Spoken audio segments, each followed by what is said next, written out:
तो हमने पिछली वीडियो में बात की थी जन्नत और जहन्नुम के बारे में, क्या वो लॉजिकली सिद्ध होता है, जो कि नहीं होता है। आज हम बात करेंगे स्वर्ग और नर्क के बारे में। जैसे कि हमने टीवी सीरियल्स में देखा है, मूवीज वगैरह में देखा है, पुराणों में जैसी कहानी बताई जाती है, तो वैसा कोई स्वर्ग नर्क एग्जिस्ट करता है या ये भी अपने बयानों में गिर जाता है। तो stay tuned till the end of the video. सनातन धर्म का मूल बेस जो है वो है आत्मा। आत्मा यानी मैं जो कर्म करूंगा उसके अकॉर्डिंग मुझे फल मिलेगा इस जन्म में या आने वाले अगले जन्मों में।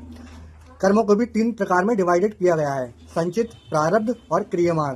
तो शॉर्ट में अगर समझे, संचित कर्म वो होता है जो मेरे पिछले जन्म में जो मैंने कर्म किए थे, जिसका जो भंडार इकट्ठा हुआ है उसे कहते हैं संचित कर्म।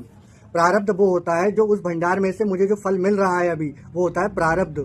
जो मैं अभी कर रहा हूँ वो है क्रियमाण।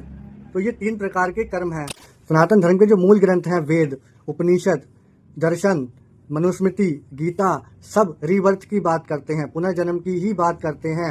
अब थोड़ा लॉजिकली सोचो, इस जन्म में मुझे जो सुख दुख प्राप्त हो रहा है वो पिछले जन्मों के कर्मों का ही फल है।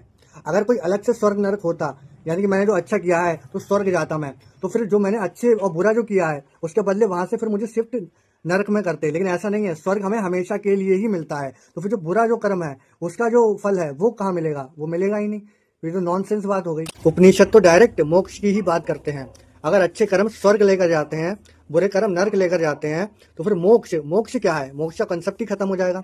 मोक्ष भी उसी को मिलता है जो मोक्ष के रास्ते पर चलता है। आप चाहे कितना भी अच्छा कर्म कर लो, वो अच्छे कर्मों का जो फल है वो अलग अलग योनियों में ही आपको प्राप्त होगा।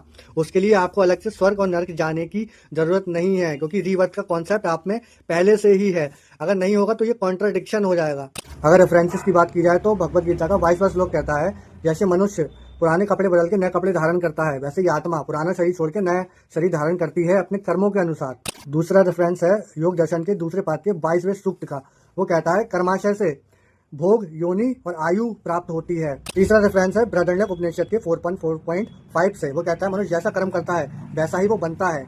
चौथा रेफरेंस है छांदोग्य उपनिषद 5.10.7 से। वो कहता है शुभ कर्म करने वाला उत्तम योनि में जन्म लेता है, अशुभ कर्म करने वाला निम्न योनि में जन्म लेता है। स्वर्ग नरक कहीं बाहर नहीं है, हमारे ही भीतर है। जब आप खुश होते हो, आपका मन खुश होता है, तो उस अवस्था को स्वर्ग कहते हैं। जब आप दुखी होते हो तो उस अवस्था को नर्क कहते हैं। ये अवस्थाएं हैं, ना कि कोई विशेष स्थान है जो आपको मिलेगा। स्वर्ग नर्क जैसे कि हम टीवी सीरियल्स मूवीज में देखते हैं, वैसा लॉजिकली प्रूफ नहीं होता है। स्वर्ग नर्क इंसान के एक मन की अवस्था है। तो स्वर्ग नर्क आपको पता चल गया होगा, बाकी आप रिसर्च कर सकते हैं इस पर।